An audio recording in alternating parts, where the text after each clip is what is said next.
I am so glad you convinced me that the family car should be the Defender 110. It is so beautiful inside. It's so comfortable, and it just feels indestructible. Yes, it really is. I've been waiting a long time for the new model to come out. The Defender 110, I'm telling you, it's my favorite car of all times. It's my third one. You know, I have stories of going off-road. The guy managed the group. He was like, what are you doing in this beautiful car? I'm like, I'm going off-road. He's like, are you sure? Because you can use one of ours. And then they look like Mad Max cars. I'm like, no, we're going to do this. And he was shocked. Wow. Well, it's great because the Defender has been reimagined for 21st century adventure, and its unparalleled off-road ability, as well as its robust interior, are invaluable whether you're headed towards uncharted territory or just a weekend of exploration. The Defender 110 tackles challenging surroundings with absolute confidence. The SUV conveys strength outside and in, featuring peerless technology like an intuitive driver display and an award-winning infotainment system. That's my favorite part, to keep you connected no matter where the journey takes you. Adventure is unique to everyone, and so is the Defender. Choose from the two-door Defender 90, the four-door Defender 110, or the larger Defender 130 with the ability to seat up to 8 passengers. You'll find uncompromising performance in all three. So pack up and go even further with the Defender 110. Learn more at LandRoverUSA.com/Defender. These days, we're all investors, trying to be smart with our money despite our worst impulses. But at iShares, we believe that deep down inside of every investor is a better investor. One that's just waiting to be let out. Explore iShares ETFs and insights and let your best investor out. Visit iShares.com for more information.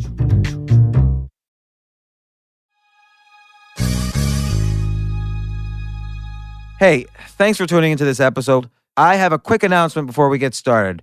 I have a new book out, and it's totally free for my listeners. And you know what? I'm not even publishing this book on Amazon. I just think this is really valuable. I want you guys to read it, and I want to give it to you. It's called The Side Hustle Bible. I wrote this book because the economy is changing. You need side hustles to break the barriers of corporate America and live the life of freedom that we all want to live, to choose yourself. I love the idea of trying lots of things to make money and seeing what works and what doesn't. And this book is a collection of proven opportunities, 177 to be exact, to turn your hobby or existing skills into an entirely new source of income. That's why I called it the Side Hustle Bible. All you have to do is go to www.jamesfreebooks.com. That's www.jamesfreebooks.com. Each method has the potential to move you closer to that new car, new house, or vacation. These strategies are tested and proven. But don't take my word for it. You will see in the chapters. Go to jamesfreebooks.com to see how others have created a profitable side hustle with this free book. All these people took action on just one of the ideas in this book. I'm excited about what this book can do for people. I hope you let me know what it does for you, or I love to hear results. Claim your free copy of the Side Hustle Bible today before they're gone. The first step is grabbing your free copy by going to www.jamesfreebooks.com.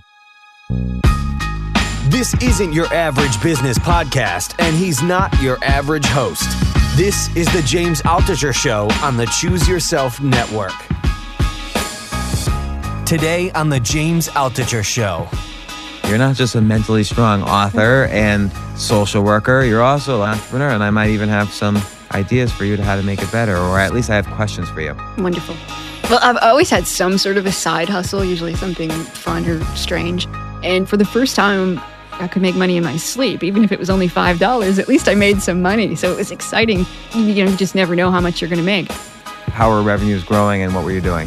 I guess over time, I went from a few dollars the first month to a few hundred. And then before I knew it, up to a few $1,000s a month, which again, when you're a social worker, a few $1,000s to make on the side is huge. Yeah, you could quit your job. Right, exactly. So I kept thinking, is there a point where I could quit my job? Was that your goal? Did you want to quit your job?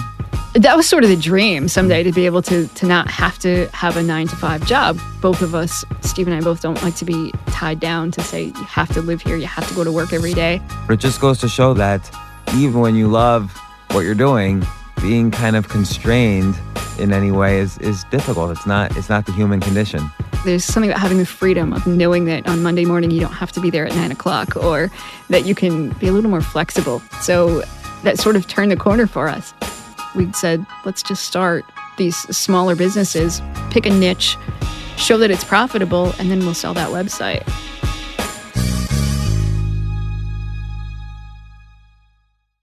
So I am so happy because, as the producer of this podcast just reminded me, your best customers are your first. Steve, what's the quote? Your best customers are your return customers. Your best customers are your returning customers, which is a quote I told you at first, but now I forgot it. And I have on the podcast Amy Morin, author of 13 Things Mentally Strong People Don't Do. And you have 13 Things Mentally Strong Parents Don't Do. Both great books. Last time you were on was a few weeks ago. We talked all about the 13 things mentally strong people don't do. We talked about your story, kind of how you used these 13 items that you talk about to come back and bounce back from tragedy.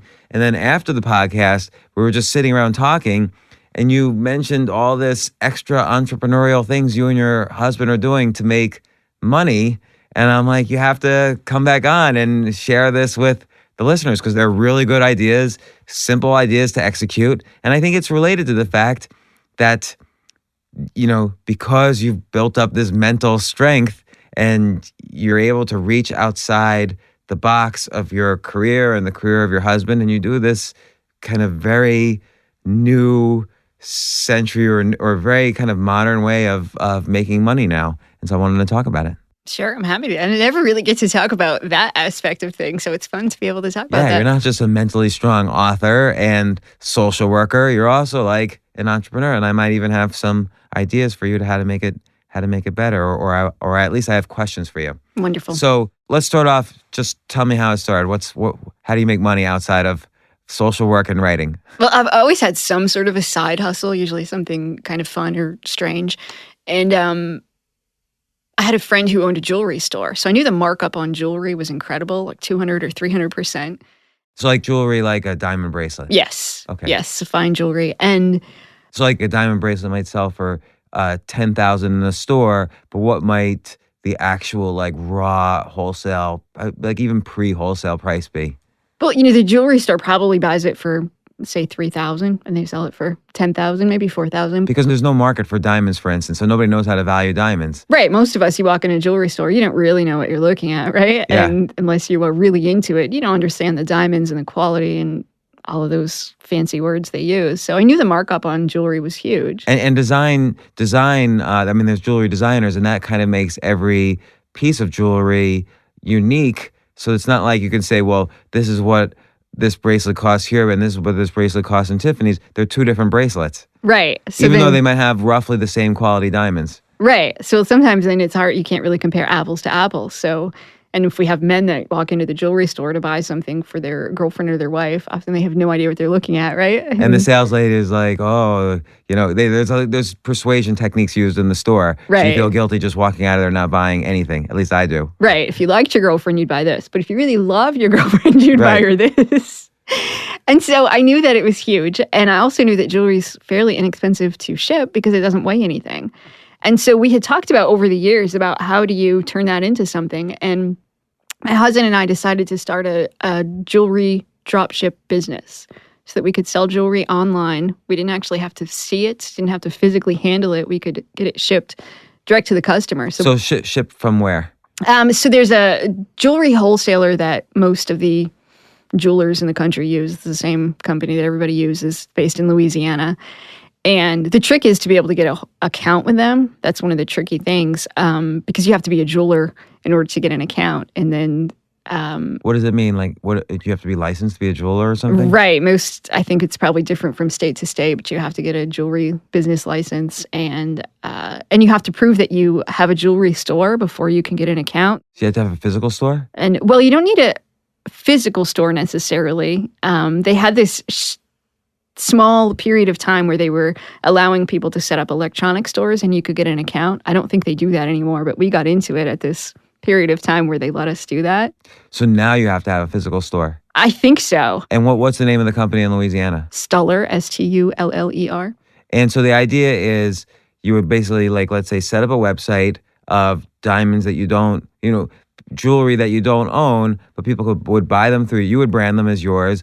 People would buy them through you. You never have to carry inventory. You just make the order directly to go from Stoller to the customer. Right. So if somebody would go to the website, they would order it from us, and then we would have to turn around and place the order from the wholesaler. But then we could put the shipping address as the customer, so it never physically came to us. Would the wholesaler put your branding on the envelope or the packaging? You could do that. We didn't usually choose to because it cost extra, and we wanted to do this as inexpensive as possible. Okay. And so then what did you do? You set up a website selling with basically all the jewelry items possible, or what did you? We picked, there's thousands and thousands of dollars worth of jewelry and all these different items. And I didn't want to pick really expensive stuff because I didn't know a lot about jewelry. And I thought, what if I sell a diamond ring and somebody wants to return it and they put a different stone in it? I wouldn't know the difference because I'm not actually a jeweler with expertise. So Do you have to have a refund policy?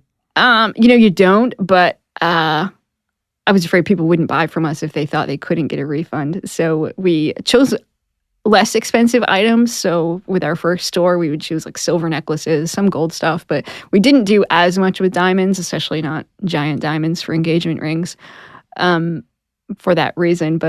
And in the beginning, our first store, we set up pretty much a store with a hodgepodge of items and thought, well, let's just see what sells, what people are interested in, and then we'll narrow it down after that. And so there'd be some necklaces, some bracelets, some rings, some gemstone stuff. It was a random amount of items, I guess, that people were buying, but it gave us an idea of this is what people are willing to buy online, sight unseen.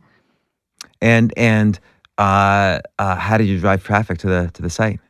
Initially, neither of us knew a lot about how to do it, and so we would do lots of different random things. So Yahoo Answers was something back then. This is a few years ago, so I would go in and answer things on Yahoo Answers. So just like people would ask questions like, what piece of jewelry should I buy, or what diamonds are good, or what silver is good, or I don't know, what questions would you answer? Yeah, so if somebody said, I'm looking for a necklace for my mother, what kind of necklace should I get, or something like that, I would just go in and offer a suggestion, and I would link to our website. And so that helped to at least get us started. And I guess because it's coming from Yahoo, which is a high-ranking site on Google, would that then make your store higher ranking on Google? Right. And so I had written for enough sites. I had already started writing at that point. So I knew that at that time, Google was really interested in links from other sites back to your website. So at the same time, I would go on to help a reporter out. And if anybody was looking for any kind of jewelry expertise, I would go in and answer those. So I would get links back from lots of credible sites that way too, which helped us in the rankings. And then you would get a sense of so I have some ideas about that first off, but then you get a sense of what people wanted to buy by, like, were there some products that nobody would buy and other products that everybody would buy? Yeah, exactly. So then we would figure out, okay, nobody's interested in this particular line, or they're not interested in buying, say, rings that were maybe 14 karat gold or something like that. And then we also started figuring out too, you want to make sure that you have certain keywords, because I knew that I was never going to compete with real large jewelry stores for like diamond ring. Yeah. Never would I come up to the top. But if somebody wanted to Google a specific name of a necklace that had come out, I could at least compete with that if I made it really specific. How would you make it specific? So, for example, we sold Hershey's Kisses jewelry for a while. So it was Hershey Kisses chocolate necklaces or something like that. So if someone had Googled chocolate necklaces, right, that would show up. So I would figure out at least. Somehow that seems sexual. I don't know why. Like some weird fetish thing. Right. So I'd figure out at least, what kinds of keywords would I want to compete for and go after those. How would you go after them? Like buy them on Google? Well, we started a blog and we started doing stuff on social media, and then I figured out Google AdWords for a while too. So if I could make sure that we would come up near the top, and if we were the lowest price, I would do a lot of research as to what other retailers were selling stuff for, and if I could compete price wise, then. So how would you know what AdWords to buy? Like, because there are tools to figure out what are kind of good, cheap AdWords in your industry, for instance. But did you use those tools, or were you just guessing? Some of it in the beginning was guesswork, but when we figured out what was selling and how people were arriving at our site, then we would say, okay, this is what people are interested in already. How can we drive more traffic for that? And over the years, when we sort of shifted our business to do specific niches, that's how we chose which we got into, like different mom necklaces or things like that. And then we would really narrow it down rather than having this big broad site that was hard to drive traffic to. So like, let's take mom necklaces as an example. That still seems like a broad category to buy on Google, like for AdWords. So how would you target that even further? There was a specific brand called Posh Mommy of necklaces that was being sold, and people were Googling Posh Mommy. So I knew if I bought Google ads for that, we could come up at the top. And if I was $20 less than everybody else, we would win the click. And people would buy from us. Yeah. So your very first month launching the store, you launched a store, you did like Yahoo Answer stuff and some basic stuff. So almost nothing. Right. How much money did you make the first month? Oh, good question. Probably not much at all. We probably sold 3 or 4 items in the first month, and I was thrilled with that. Well, because suddenly you have something you created and a check is coming to you. Right. So it's still exciting no matter what. Absolutely. Because then you know, okay, if we just accelerate if we hit the accelerator on what we're doing, that number is going to go up. You knew you had some engine where you're making a profit. As long as you know that, you could then just do more of it and you'll make more money. Right. Once there's a profit, it's good. That was my thought too. I was a social worker doing therapy, so I was working, the billable hour. I could only make so much in an hour. And for the first time, this was something like I could make money in my sleep, even if it was only $5. At least I made some money. So it was exciting to know. And you just never know how much you're going to make. Tomorrow, somebody might come in and buy 25 necklaces, and you might make thousands and thousands of dollars in 60 seconds. So it was always that excitement that would drive me to keep going and figuring out new things. And was your husband excited too? Yes. What was his job? I forget. He's a plumber by trade. So now he's a jewelry drop shipper, an online entrepreneur. And suddenly, right. And in the early days, because I didn't know too, how do you do customer service for an online business? And so we used his phone number, and he would get phone calls. He really didn't know anything about jewelry. He'd get phone calls and he'd answer it, and people would be like, I'm not sure which necklace I should buy. Which one do you recommend? And so then we're thinking, this is crazy. He's giving online jewelry advice over the phone to people about which necklace to buy. He really knew nothing about jewelry. But he would just give them an answer, and then they would go for it, and they'd buy it. Would he, it reminds me of like when you ask the waiter, what wine should I get? And he always recommends the second most expensive. Like, never recommend the most expensive, because then they think you're just trying to sell them something. Don't get that one. Get this one here, because then it seems like he's not trying to sell you the most expensive. So right. Would that be what your husband would do? Exactly. So he's getting, people are calling and they're saying, what kind of, I can't quite decide between which mom necklace I should buy, the round one or the square one. And he'd say, I really like the square one. That's the most popular one. And people would say, okay, thank you. I mean, they're probably both good. I mean, they're obviously both for sale. But so what was like your margin on these usually? So you would buy them for what and sell them for what? So we could buy something for maybe $40. We could sell it for $120. And again, you're not spending the $40 in advance. You're only spending it once you got the order. Right. Which is the smartest way to do it. Right. Our only cost was what it cost to create the website, which was pretty low. So. Could you get it even cheaper, like if you buy it in China or, have some Chinese manufacturer? You probably could, and we didn't ever explore that. We just wanted a U.S. wholesaler who would directly ship, and to make sure shipping was fast enough. And we wanted to make sure we had a U.S.-based company that if we had problems, somebody we could call on the phone, that kind of stuff. That makes sense, yeah. Even if you're sacrificing a little bit in margin, to have someone you can call is very smart. Right, and they were really, reliable and good about if we were to have a problem or there was an issue with shipping, something like that, you could call them up and they would answer your question or address the problem right away. Did you ever consider going to like pawn shops to get your wholesale jewelry? Because they get jewelry super cheap. Yeah, I'm sure they do. They get it essentially for free. Yeah, we didn't want to own any physical products. We just wanted to be able to have sort of a laptop lifestyle that if we eventually someday got to the point where we could live off of this, that you could just go wherever you had a laptop and an internet connection and make it happen. So probably pawn shops should get in the business of being the wholesaler. Right. So for online stores that want to drop ship like you. That would be a good idea. Yeah. So okay, that's notching that down as idea number one. So I want to understand more. So you what did you do month 3, month 4, or how are revenues growing and what were you doing? You started getting into AdWords, and how are revenues growing? Yeah, so I guess over time, it went from a few dollars the first month to a few hundred, and then before I knew it, up to a few $1,000s a month. Which, again, when you're a social worker, a few $1,000s to make on the side is huge. Yeah, you could quit your job. Right, exactly. And so I kept thinking, is there a point where I could quit my job? And Was that your goal? Did you want to quit your job?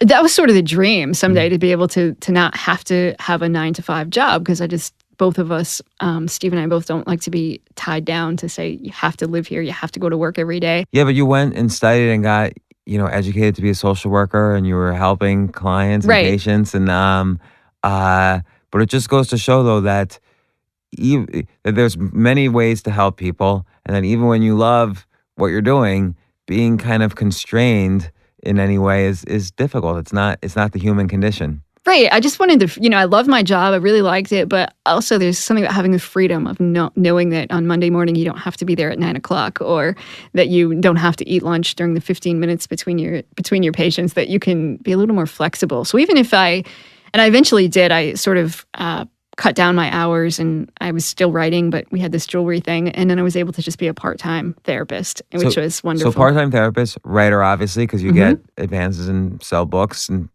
so on, and you're writing. Well, what's your next book going to be? I'm sure you have a deal on your next book. I do. 13 Things Mentally Strong Women Don't Do. Okay.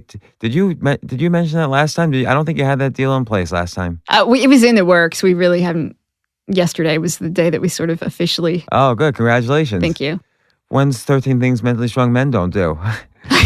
Funny you asked. We were talking about that yesterday too, as an option for maybe down the road. All right, you're gonna have to. I'm gonna have to read that one. Okay, so you start fairly quickly making a few thousand a month. Then what's the next decision you made? Well, so then somewhere along the line, Steve's dad got sick, and we decided that it made the most sense for Steve to go help with his family. And his dad had terminal cancer at the time, so I didn't know if I could do everything on my own. Even though the website didn't require that much, it was just a matter of taking the orders that came in and then making the orders with the wholesaler.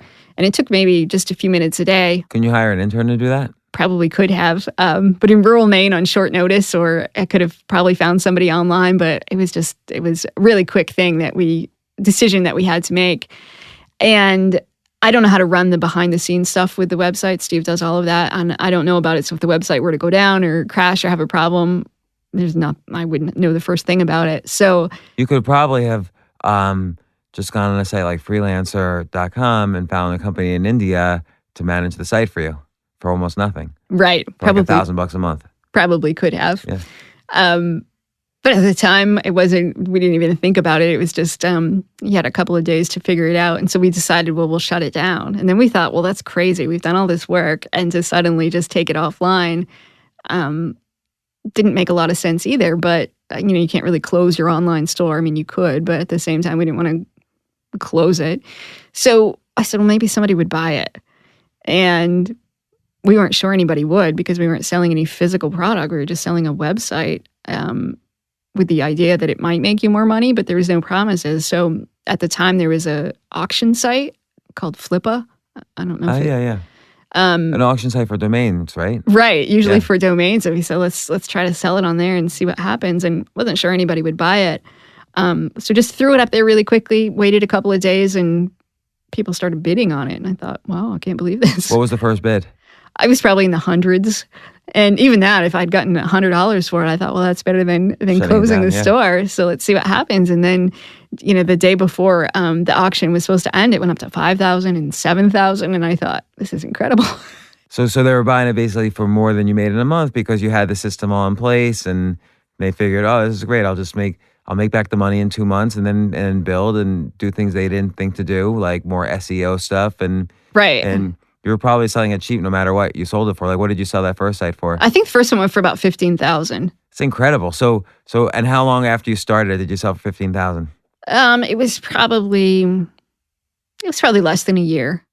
That's great. So altogether, you were probably making at that point a few thousand a month. Then you sell it for $15,000, and you had been just working on it like a few minutes per month just after you did all the initial setup. Right. And so then after that happened, I thought, oh, maybe that's what we should do then, is just start companies and then sell the dropship business. And so that sort of turned the corner for us. So then Steve's dad eventually passed away. And after he did, we got back into it and said, let's just start these smaller businesses, pick a niche, show that it's profitable, and then we'll sell that website. And so that really turned our business model into something else. So then we started creating mom necklaces, for example, or purity rings were something else that were. What's a purity ring? So people who decide they're going to be abstinent until marriage, teenage girls will wear these rings. They're really inexpensive, maybe $35 are usually silver rings, but that was huge as far as people Googling it. So we thought, okay, we'll start a website just for that. So, okay, if it's $35 and let's say you could buy them for $5, I don't know what you could buy them for. And then how much were you spending on advertising each one? If you take kind of your marketing spend divided by all your units sold, how do you think, how much do you think you were spending on marketing per unit sold? I think for that particular website, none. The other thing we figured out was we'll start selling on eBay. And if we use the name of our company as our eBay name, then people would just Google the name of your company and figure out that they could get cheaper on your own website. Meaning, wait, I don't understand. So you started advertising on eBay? Well, we started selling on eBay. You're an eBay seller. Yep. And then that would drive up your Google? And so then we had our site, our jewelry website, and then we would make our eBay name the name of our website. So then if somebody were going to go to eBay and look for a heart-shaped... So this is free advertising. Right. You could have also set up stores on like Etsy. Right. I guess you could have advertised on Craigslist. Right. So probably free ads in most cities. Right. I see. That's interesting. Right. And so we started doing that. And then we got an Amazon account. So we started selling on Amazon as well.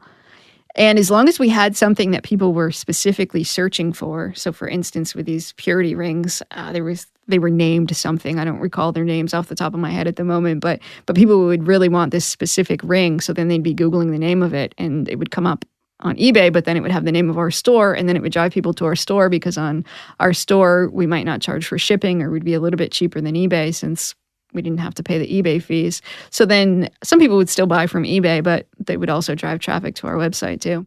And so how much per month were you making on the purity rings? I would say probably in the thousands again.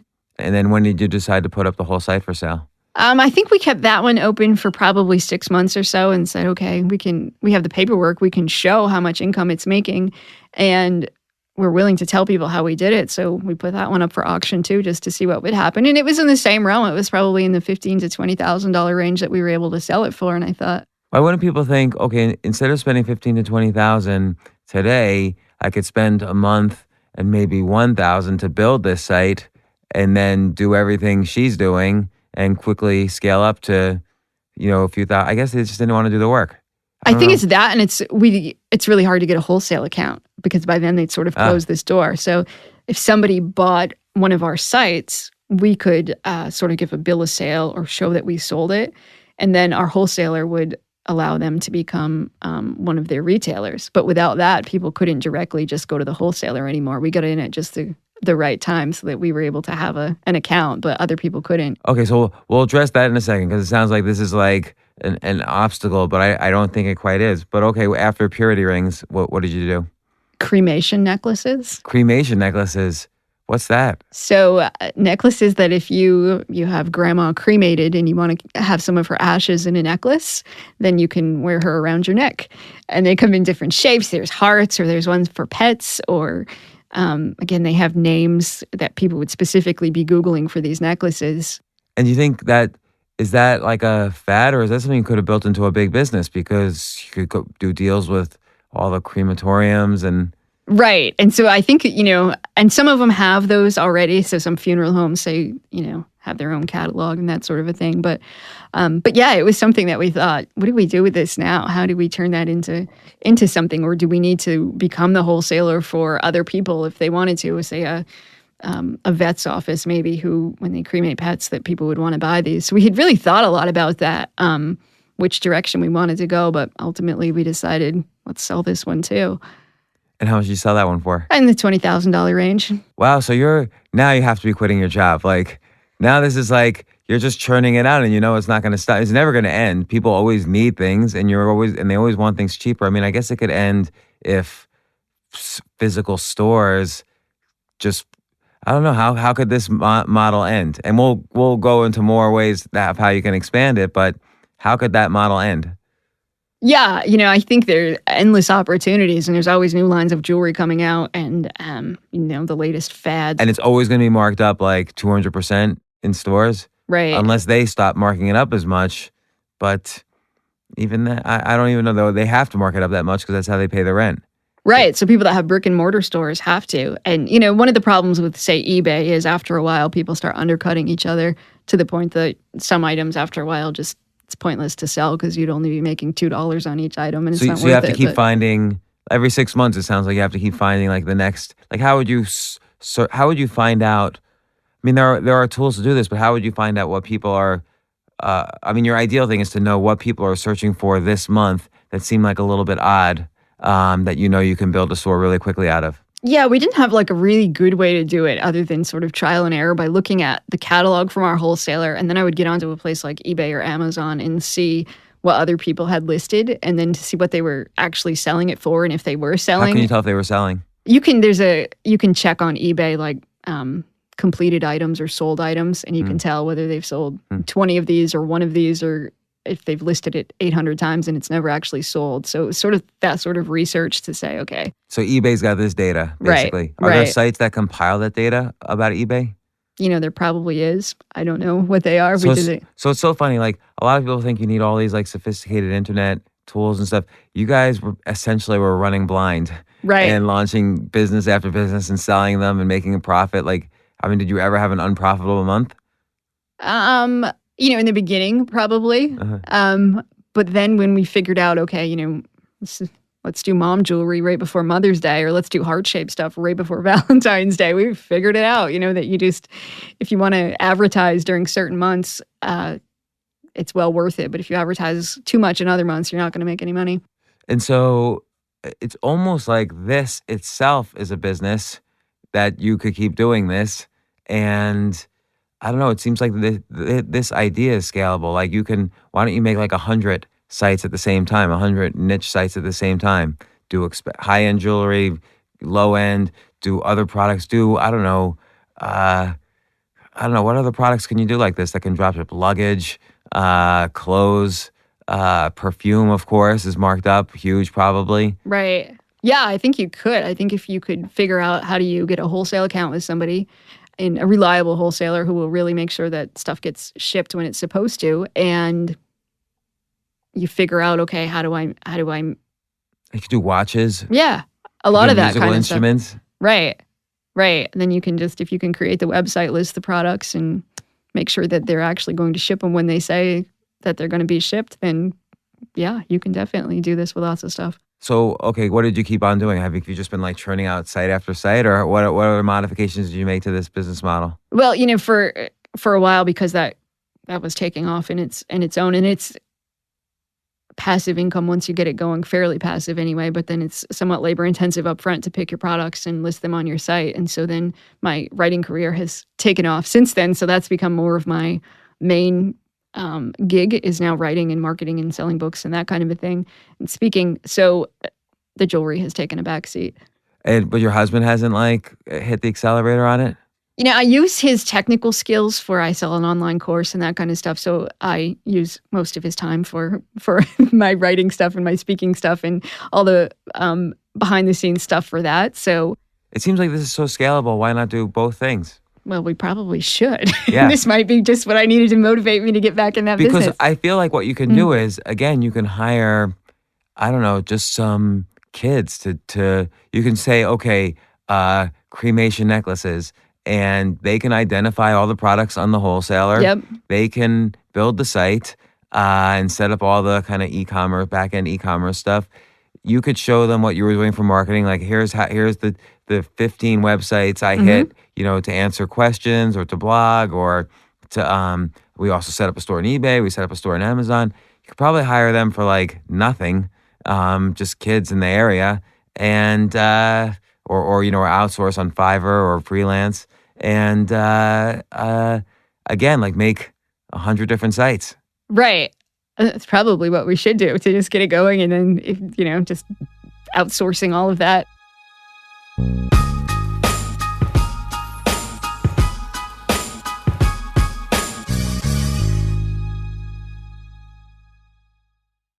Did you ever do high-end jewelry? Did you do diamond rings? We did some higher end stuff, but we actually ran into some problems with credit card fraud. Some people in America who had fallen for those ads that you see in the paper that are, repackaging stuff and shipping it to Russia. And so I think the people in America were scammed as well. But we had 3 separate incidents where people bought stuff from us with stolen credit cards, and then people in America were reshipping it to some foreign country where the scam was actually happening. And then because the people who own the credit cards would say, hey, that's fraud, I didn't buy that, as the company, we were then liable because we accepted the credit card number. And so we know that nobody's going to do that with a $30 ring, but they'll do it with a really expensive diamond necklace. And so we got taken 3 separate times on that. And we thought, okay, first of all, we're going to get much better at looking for things that may indicate fraud. But second of all, let's not sell the really high-end stuff because of that. Well, if you set up your credit card processing through something like PayPal, do they have kind of good fraud detection mechanisms? How would you do your credit card processing? We tried a couple different things. We used Stripe, and we had used PayPal at one point. And at the time, they didn't. They're probably all equivalent anyway. Right.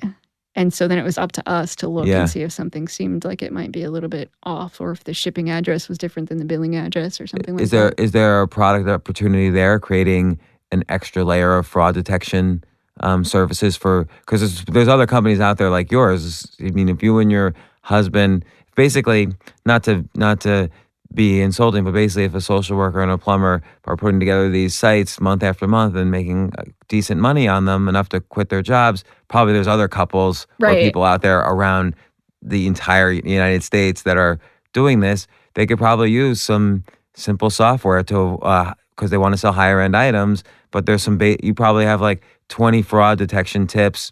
You can make the software for it and sell to all these dropshipping companies. Yeah, I suspect there is. If that doesn't exist, that would be a wonderful business. Oh, here's an idea. Why don't you do dropship business in a box? So there's probably people who are listening to this who want to know, this is a good idea. Where do I start? Oh, go to dropshipbusinessinabox.com, and why don't you sell this business just like pre-canned? I think that's a great idea. And so what happens is you'll set up the basic website, the Amazon store, the eBay store. Everybody works through your wholesaler because they can't get the account with the wholesaler anymore. So you're taking kind of like a maintenance fee per month, and then you sell the product once, the site and all the mini stores and all the other sites, and then the maintenance fee allows them to keep using your wholesaler, and you could even sell customer service and fraud detection. Find it. Now you have a real business that you could then sell for millions afterwards. Interesting. Yeah, I think you're onto something. So there you go. So what other products did you consider or did you do? We just stuck with jewelry because once we got into it, we said, okay, we at least are learning and understanding this a little bit, and then we would get into.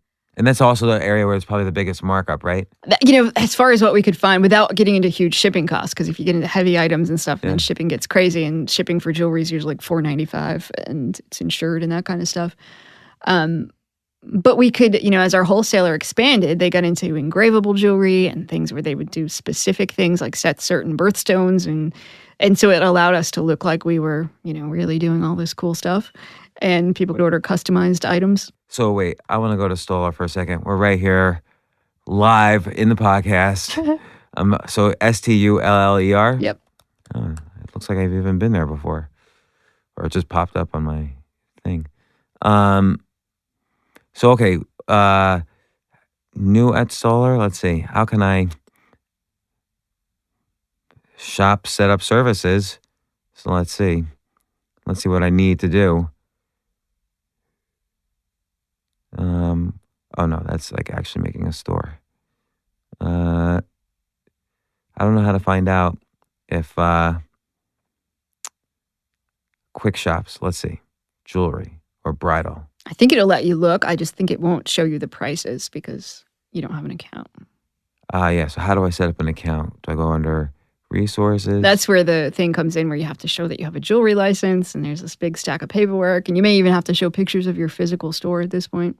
So a couple of things there. One is, like, if I'm listening to this, it's not that hard to set up what looks like a physical store. Mm-hmm. Like I can just rent for a month Right. a physical store space, put some jewelry in it, break even on the store if there's any foot traffic at all, and now boom, I can start this up, and the license you don't have to renew your thing with them, right? Right. You have to show, at least at the time, you had to show that you had fine jewelry sales.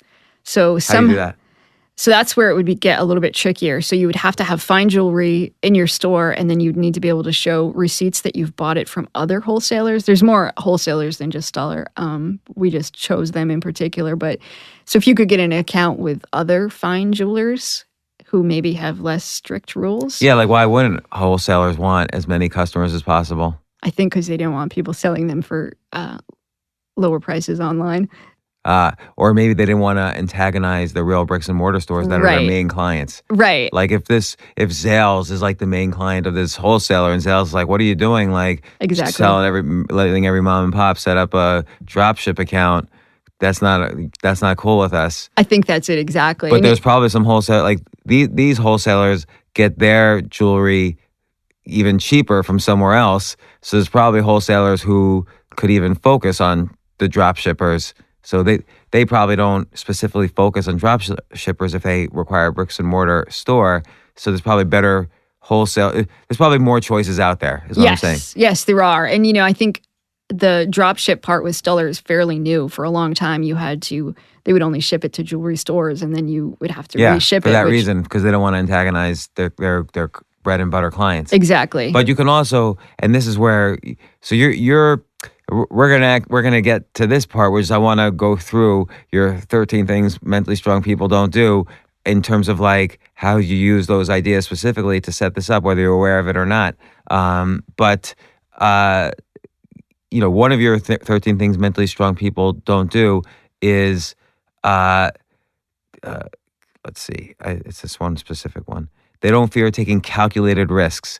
So you have to decide what your level of risk is. So your level of risk was you didn't want to have to deal with China because you didn't want to, you wanted to have someone to call. It felt more accountable to you to use somebody in the U.S. that you could call or even physically visit, and who would speak your language and so on. So you figured that was a level of risk you were willing to take. It was calculated. They were a legitimate wholesaler. They had customers. The website looks very nice that they have. So you took a calculated risk, even if it meant not making potentially as much profit, but the risk wasn't so bad that it could, make you lose a lot of money all of a sudden if the company disappeared or whatever. Like Stoller wasn't going to disappear. Right. And their customer service was still going to be responsive to you, and the drop shipping would be fast and cheap and so on. So you took a calculated risk, and that helped you to make this decision. Other people could take a calculated risk by saying, okay, I'm going to do a lot of research on Chinese wholesalers, or like Alibaba or Ali. There's Chinese sites set up to help with drop shipping. And so they could take a different type of calculated risk and do a different type of research and say, okay, I'm willing to take this risk and set up your business as well. So your type of business. Yes. And for us, it was just a matter of saying, I really want to sell reputable jewelry. I want to make sure that it gets there. Yeah, we didn't know much about jewelry. So if somebody said this is 14 karat gold, but it was just spray painted, in the beginning, I wouldn't have known the difference, and I'd have no way to tell. So I didn't want to start selling items that weren't what I was saying that they were. But I had faith that Stellar's items were authentic. And so I had no concerns about that. So that was one of the big things for me. And you felt as long as it's making a profit, you maximize the profit per item, because you can accelerate your expansion. Like you could advertise in more places, for instance, as long as it was always profitable. Right. So you didn't really need to say you said to yourself, okay, I'm going to give up some profit per item because I can expand in this other way. Right. As long as I'm using this it was an important calculated risk. I'm using this very reputable wholesaler. Yes. So you don't waste time. So your number one rule for mentally strong people don't waste time feeling sorry for themselves. And I imagine when you dealt with the fraud cases, there was an opportunity to feel sorry for yourself and say, "Oh, this is not going to work because we can't expand to bigger items." But did you waste time feeling sorry for yourself, or what did you What did you do? Yeah, initially, as soon as the first time that it happened, I thought, okay, we're in over our heads. We have no business doing this.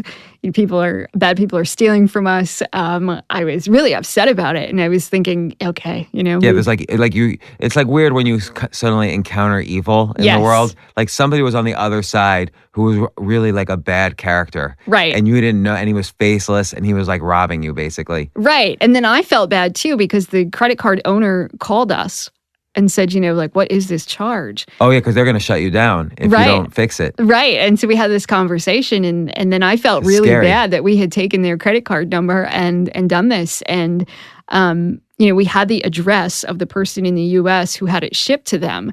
And so we contacted that person and then figured out, okay, that person isn't evil. She answered this sketchy ad, but I don't think she had any ill intent. I think she really just thought, wow, for some reason, this person in Russia is going to pay me to reship this and didn't think about it. And because I was angry at her, but then I figured out, she was part of this too. And I don't know who the person in Russia was that did this, but I just thought it's terrible that these things happen. And so there was a part of me that thought, okay, we shouldn't do this anymore because people are going to take advantage of people like us and it's not fair. But then I realized, okay, instead of feeling bad, how do you just say, how do we reduce the chances that this will happen again? And you take a calculated risk, you figure out where the risk level is, and then you calculate it and move forward. Exactly. And the other thing, like I said, is at the exact point where you feel sorry for yourself, that's a business opportunity, right? So you could have said, okay, well, this checklist of 20 items seems to have occurred in the fraud cases. Let's build software to recognize when that happens and sell to the 50,000 other dropship companies. And then now we have a product company, which you can sell for a lot larger multiple of revenues than a dropshipping company. And so I think any moment of pain, you can also view as a business opportunity. I think so too. Now, mentally strong people don't give away their power. I think the idea itself, like what made you first start even thinking of this? Like you were a social worker, your husband was a plumber. Like, did you just go into a jewelry store and say, whoa, that's not worth $10,000, it's worth $1,000? Oh, I've always loved business, but I didn't know any business people. I grew up in rural Maine and we just don't have, other than the corner store, but I've loved the idea of owning a business, but didn't know anything about it. But so for my whole life though, I've always done strange little side hustles that would earn a little bit of money. Like what? I toilet trained cats for a while. Wow. Yeah. I'm telling you, you can make money at a lot of strange things. But that's not scalable either, but it's interesting. Right. And it was easy to do because I would, I just did it on paper. I gave people a plan, but told them it was unique to their cat, but it wasn't necessarily. So basically, by doing these little hustles, you built up a sense of, okay, there's some problem here that has value, and so you learn to recognize where there was a pain point. Like, so with jewelry, a pain point is, why am I going to Zales and paying, or I shouldn't make fun of Zales specifically, but why am I going to a jewelry store and paying 5 times what a wholesale? Like, you knew something and you figured, this doesn't make sense. Let's find a better way. Right. And I had a friend that owned a jewelry store, or she was a jewelry store employee, and I knew what jewelry cost and I knew what they were selling it for. And I just kept thinking, that's incredible that we sell these things for so much money when it's a ring. Well, I'll tell you a secret. Promise not to tell anybody I've ever been married to. Okay. So it's just between you and me. Of course. And all the jewelry I've ever bought anybody comes from, so my business partner, his family owns a big pawn shop. And so that's a great, so I would always get the family discount, basically essentially what they were getting the jewelry for, which is almost nothing. And then boom, you could buy anything from a pawn store. You can get Rolexes for nothing. You can get jewelry for nothing. I mean, I don't wear anything, but as gifts, might as well, instead, you can buy a Tiffany's level, if it costs X, you're probably paying about 1/4 of X. Right. So. Right. And so that's how I would do everything. Don't tell anybody though. Okay. It's our secret. So, but yeah, that's a big markup. Right. And, I knew that I felt like, gosh, that's so much money. And if I didn't have a store, then I don't need to make that much money. If I made $20 on it, I'd still be making a profit. So it was always something sort of in the back of my mind. And then, but I didn't have the technical skills to do it. I didn't know the first thing about building a website, but along came Steve, who's somebody that teaches himself how to do things and then just goes for it. And so he figured it all out. How do you start a website? How do you pick a domain name? How do you do all this back-end e-commerce stuff? And by the way, just going to like Squarespace or WordPress, there's a billion tools to make that super easy. Right. So, or going on Fiverr for $100, you can probably do it. Exactly. And he was willing to do that. So once he figured that out, and I thought, oh, okay, then let's go forward with this. Let's try it. Let's see what happens. And so, but that was a way, and your rule number 2, they don't give away their power.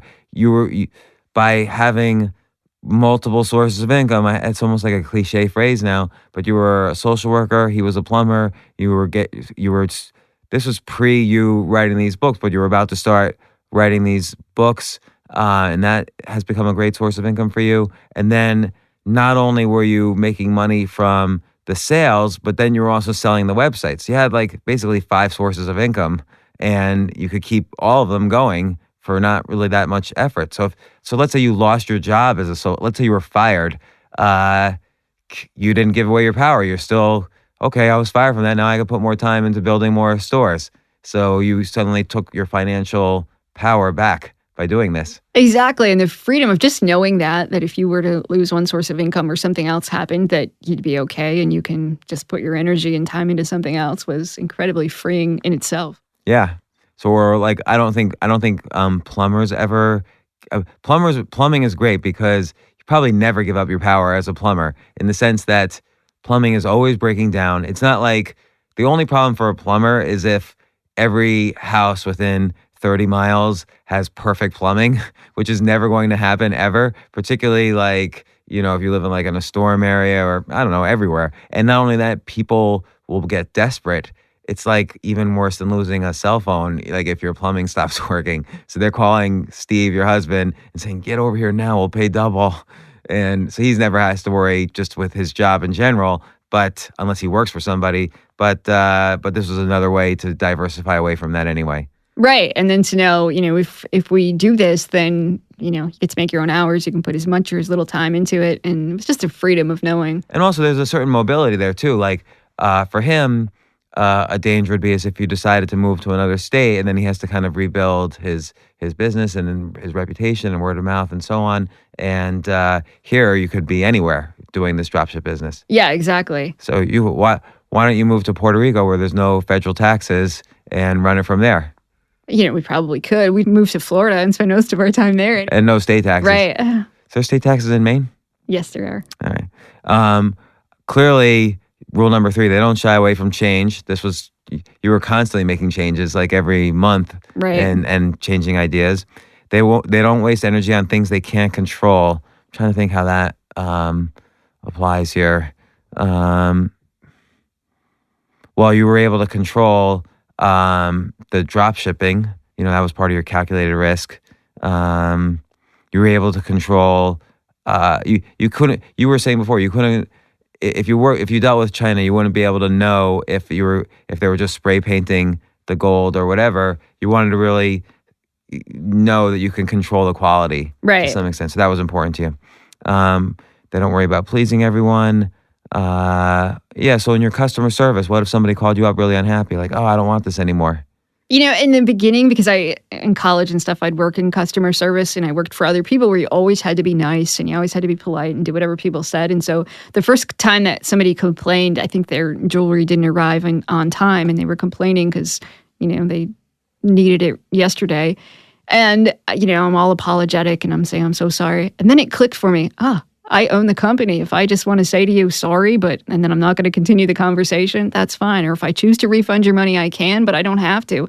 And it was okay to let some people be dissatisfied. That was fine. And that was incredibly freeing too, just to know. But I guess you personally are hiding behind the anonymity of your corporate wall. Mm-hmm. So your company wasn't pleasing everyone, but sometimes I get worried personally when I feel like I'm not pleasing everyone, and that's hard for me. I think this is your hardest role probably for me, because I do feel the need to please everyone. I do too, and it's sometimes. And so in the beginning, if somebody said, "Gosh, I got this necklace and it was 2 days later or something, my first impulse was to say, I'll refund your money.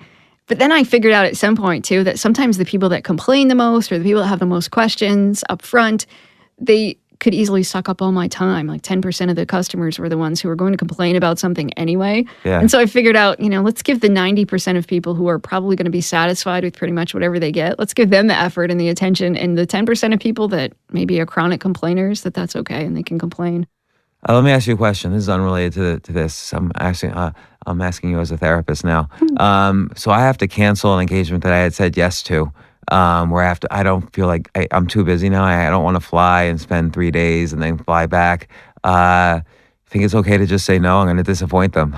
I do. It's hard to do. If you're somebody that really likes to do that, that's tough. But sometimes to say, I'm going to take back my power or it's okay.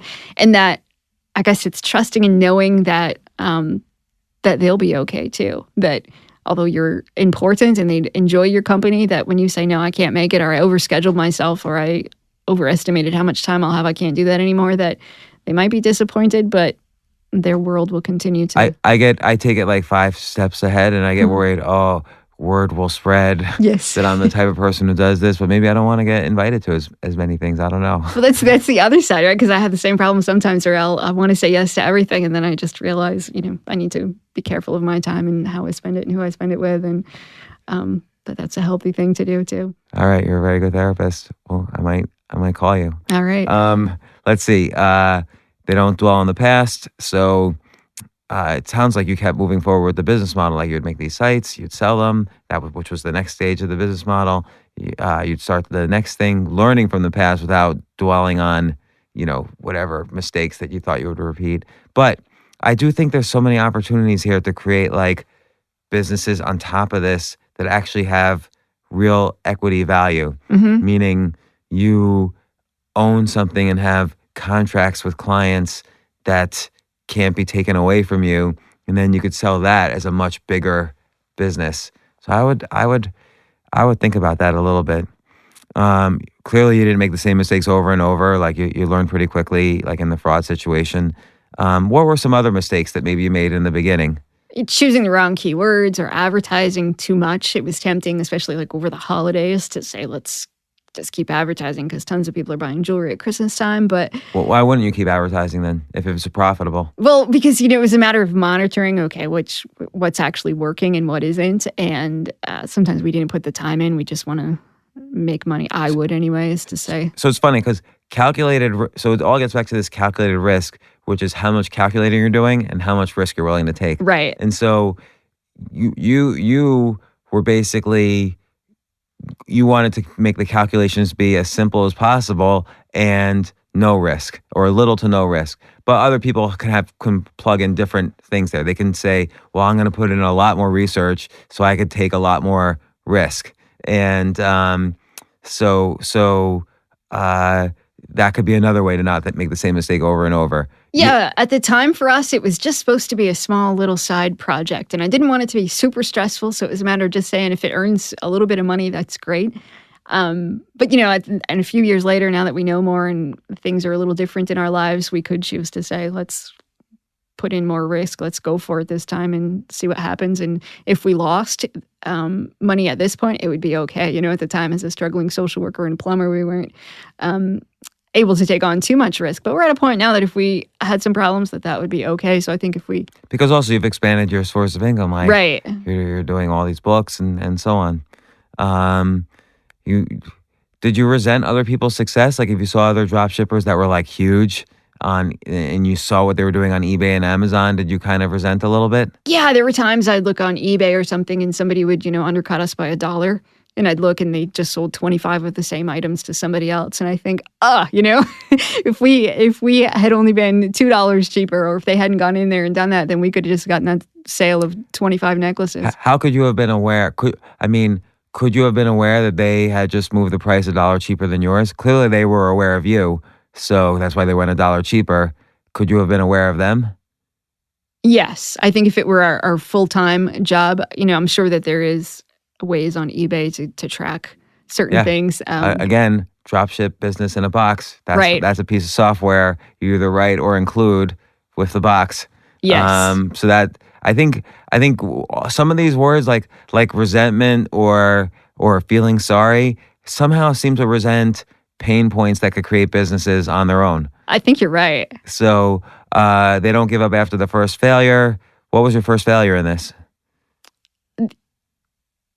There were months that we didn't make money, and then I would think, okay, if we didn't make any money, the gig is up. The jig is up. We put in all this time, all this effort, and we're spending money to keep the website going. And like, hello, we sold 2 products, And the matter of thinking, is this really what we want to do? Does this make sense? Because how would you change your thinking to avoid the failure? I think then it was a matter of thinking, okay, if we didn't sell that many products, what can we do better next month? And just really figuring out, is it the products on our site? Is it that our website doesn't look professional? Is it that we, are selling the wrong things? It was just a matter of really just taking a step back and thinking about what can we do better next time. So there's like, you would kind of identify the multiple factors that may or may not contribute to success and just see how you can improve incrementally each one. And then, right. And then test things and then see what works the next month. Right. Did you ever fail like 3 months in a row? What would have made you give up? Yeah, I guess if we had failed maybe 6 months, if we were losing money over the course of 6 months and there was no because it's not hope, like a fun hobby or something. Right. It would become more stressful than it would have been worth to say, well, why would we do this? Because it's labor intensive at first to put the photos on the site and to, list all the information about the products and all of that. It takes some time to put that in there. Did you have a plan in advance of starting the business that if XYZ happened, you would give up? No, we didn't really come up with a clear plan. It was just a matter of, let's see what happens. And right. But I think if it had been a few months and we didn't make money or we started losing more money, then I would guess about the 6 month mark, we would have said, there's no point.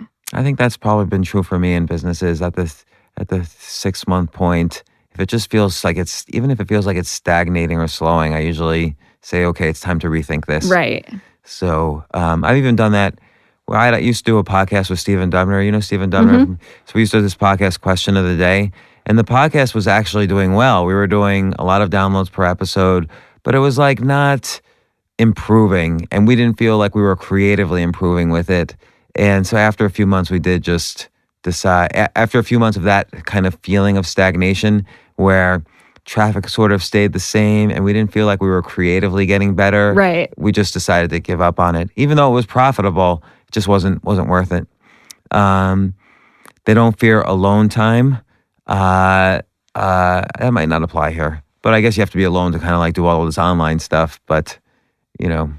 Doesn't apply here. And we can deal with my therapy session after the podcast.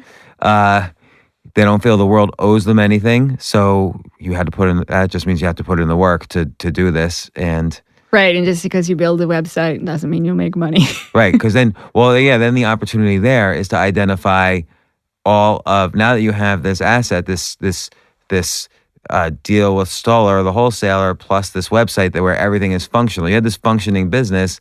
If it's not working, you just had to find more channels. Like, oh, let's put the store on eBay. Let's put the store on Amazon. Let's do Google ads, whatever. And then you clearly didn't expect immediate results if you sold just 2 or 3 products the first time. That kind of just showed you proof of concept. And then you're able to hit the accelerator. Right. Yeah. We just needed to know if we put up a random website with a whatever jewelry name and a domain, will anybody buy jewelry from this no-name place? So we just needed to know, is that the case? And then once we figured out, yep, people are willing to buy it from somebody they've never heard of, then let's build this. How do we go from here? So there's a couple. So if someone's listening to this and they're like, oh, they did it, why can't? And they were just in Maine. She was a social worker. He was a plumber. I'm an accountant at a Fortune 500 company, but I'm in a cubicle and I want to do something else. What are the obstacles? There's clearly getting the deal with the wholesaler, but it sounds like there's a lot of options. You took kind of the safest one, but again, with a little more risk or a little more calculation, someone could find a different wholesaler. Right. Can someone just call you and say, hey, can I borrow your license? Oh, good question. Like here's a business for you. Can you resell your license or rent out your licenence? That's a good question. Yeah. Maybe they have to keep your brand somehow, but maybe your brand is just on a bunch of different websites. Right. Like here's what, let's say your name is, I don't know, Amy Steve Inc. They could be Amy Steve dash jewelry or Amy Steve, Sure. Steve dash Rolexes, and you could just sort of franchise this relationship you have. Right. Yeah, I think you are probably onto something interesting. What's another obstacle?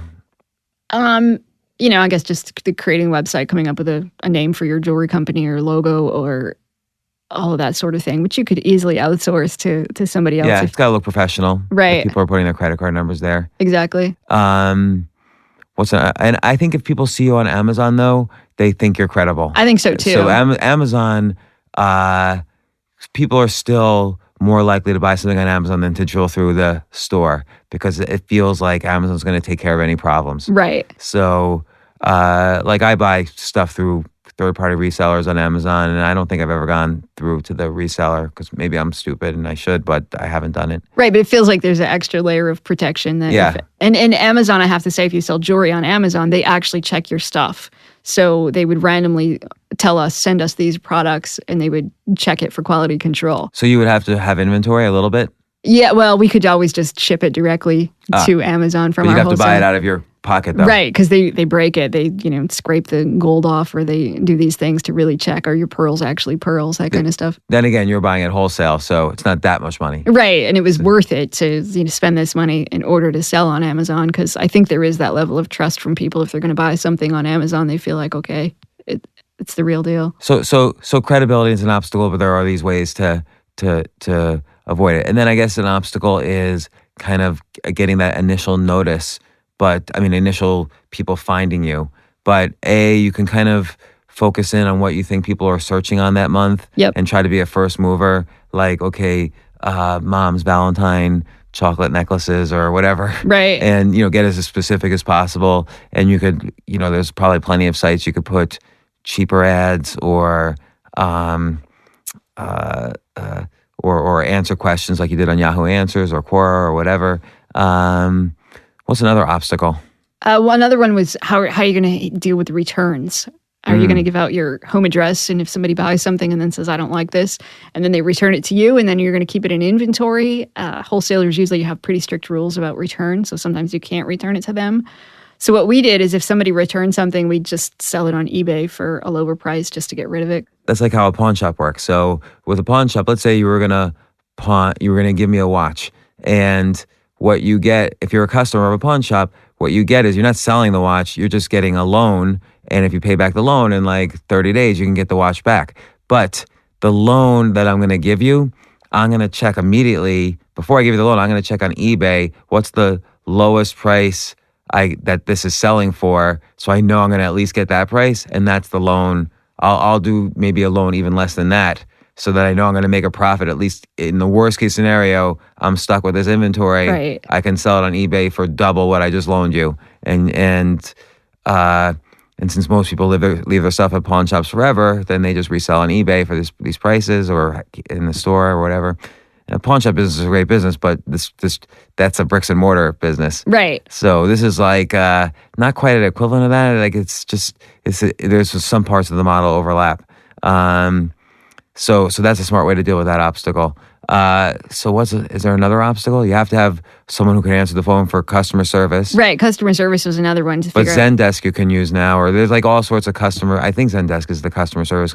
There's all sorts of ways you can outsource customer service. Right, and then again, it's just about finding a reliable person that can sell your products. Because we found that if you were available and people could ask you a question right now and you could answer it, then they would buy right now. Were most of the calls like, what should I buy? Or were most of the calls, I want to return this, do you accept returns? We had frequently asked questions, about returns, shipping time, that sort of thing. But sometimes it was just people needed reassurance. Hey, I'm buying this for my girlfriend. Do you think she'll like it? Sure. Yeah. That kind of stuff. So then after a while, we started a live chat. And so, and it was just when one of us happened to be available and we could have the laptop sitting at the table, we would turn that on and something would go off when somebody wanted to chat with us. And we'd find if you just gave people reassurance and you were a live human being, that seemed to reassure them that this is a real company. And let's be realistic on the time you spent, because another obstacle is like, someone's raising 5 kids and is an accountant during the day. Like, how much time realistically did you and Steve spend per month on this? Initially, a lot, because of our first website, we probably had hundreds and hundreds of products. So that took a really long time. But once we figured out you don't need 800 products, you need maybe 55 products, but they're the ones that actually sell. And we would start websites that just had those products, and we knew everything off the top of our head about those certain products so that we could answer questions or so that we could make sure that each product was up to date with all the latest information. I would say then it was just a matter of inputting orders. So it might just be 10 minutes a day. 10 minutes a day, so that was it. Right, because it would just be... And again, that could have been less if you just got like a high school student to do this for minimum wage or whatever. Right, because you certainly didn't need a degree or an education in anything to do this. It was just a matter of taking the order and then reordering it with that person's address and your credit card number with the wholesaler. And that's literally all we had to do.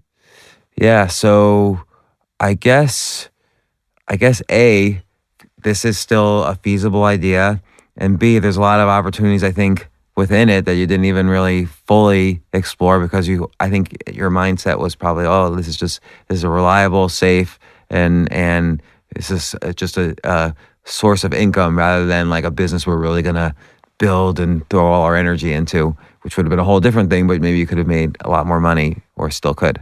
Yeah, so. I think so. I think, it's taken twists and turns, but there's no reason why we can't now take more twists and turns and do it with a different angle. Why do you think everybody in the world does this? I don't know. Whenever I talk about this, people really get excited and they're like, wait, tell me more. How could I do that? Yet I don't really find anybody that does. They get excited hearing about it, but then they don't go on to do it. Why do you think?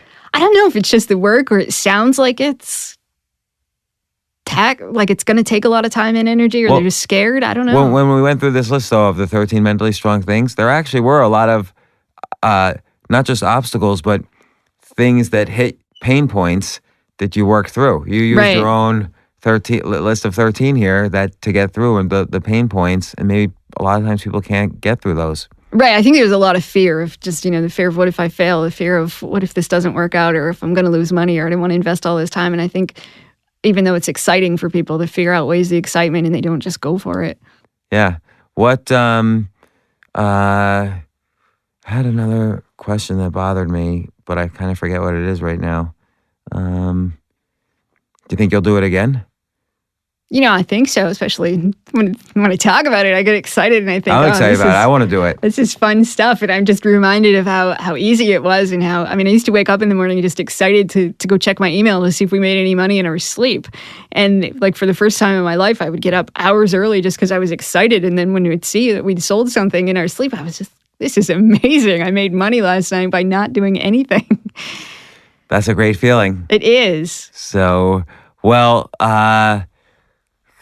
I'm excited. I was excited when you first told me this. I'm like, oh my gosh, we should have gotten this on the podcast. But I think our last podcast was like 2 hours, and then we drove all over Manhattan getting you lost. I was like, just to tell the story, you needed to get to HarperCollins, and I know HarperCollins is all the way up in Midtown, but you were dealing with this one specific office downtown. So we literally I figured it out, we went 9 miles out of our way to get you to the right spot, which in Manhattan, with Manhattan traffic is not 9 miles. It's not like a minute a mile. You're going like 10 miles an hour. So it's a long time. So I apologize about that. Well, again, since my New York geography is not very good, you'd think I would have noticed or paid more attention or been able to figure it out sooner that I was headed in the completely wrong direction. So I'll repay you with one more idea I have for you. You should do 13 things mentally strong entrepreneurs don't do. And then you could write this story. Your experiences and all the kind of, mental obstacles and other obstacles along the way that you use your 13 to fix. I think that's a great idea because I think that, the statistics on entrepreneurs and mental health shows that they're at higher rates of depression, anxiety, all of that sort of thing. And it's scary to be an entrepreneur. It's scary to go out there and do that stuff. So I think it does take a lot of mental strength to say, I'm going to go out there and build this and keep going and go against the grain sometimes. No, it's funny. I don't know how what order these podcasts will come out in, but right before you and I did this podcast, the last person in here who you met was Sheila Evans from HBO, who I used to work with at HBO. That was the last job I ever had. So that was in I left that job in 1997, and it's I'll tell you, August 30th, 1997. So now it's been 20 years and 1.5 months since I've had a job. And I will say, at times, my anxiety levels have been so through the roof. It's been incredible. Like, I don't know how I lived through it, but you do. And, hopefully I'll continue to live through it, because I didn't really enjoy having a job. So, yeah. Some people do, by the way, because that's their calculated risk. Right. There's a different sort of stress and a different sort of anxiety when you don't, a lot of people find comfort in having a 9-to-5 job, and they say, this is my security and I don't want to have to worry about something outside of those hours. But plenty of other people say, no, I just don't want to be stuck in an office all day, or I don't want somebody else to dictate my schedule. Yeah. And I find it incredibly freeing to not have to do certain things anymore, that I can go out and do what I want with my time and my energy and make money in lots of different ways. So Amy Morin, author of 13 Things Mentally Strong People Don't Do, and the more recent 13 Things Mentally Strong Parents Don't Do, and the eventual upcoming 13 Things Mentally Strong Entrepreneurs Don't Do, once you figure out that book deal. I love your books. Everybody should buy them. Thanks for sharing so much quality information here on this podcast. It's really useful. Well, thanks for having me back.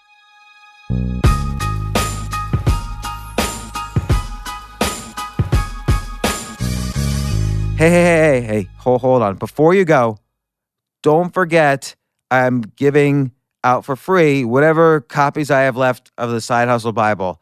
Again, I'm not publishing this on Amazon. I'm just giving it to you guys, podcast listeners, newsletter subscribers, and the people who have already been interested in my writing, because I know you'll appreciate it. I know we're all interested in freedom and choosing ourselves, and I've put together this collection of 177 proven ideas that I know work. I mean, wait till you see the testimonial from the guy who wrote the foreword. It blew my mind when he wrote it. So if you've ever wondered what life would be like if you were able to make money while you slept, or while you were spending time with your family, or wonder what it would be like to turn something you love into a new income stream, or even find out what you love that you could monetize, you need this book, because I wrote it for you. You can get it right now at jamesfreebooks.com. That's jamesfreebooks.com to claim your free copy of the Side Hustle Bible. Do it now. It's jamesfreebooks.com. Finish checking off your gift list at the Bloomingdale's Friends and Family event, going on now through Wednesday, December 13th at Bloomingdale's. Visit us online or in store to get 25% off a huge selection of styles for her, him, kids, and your home. But don't wait, these deals won't last. Head to Bloomingdales.com to shop online or to find your nearest Bloomingdale's location.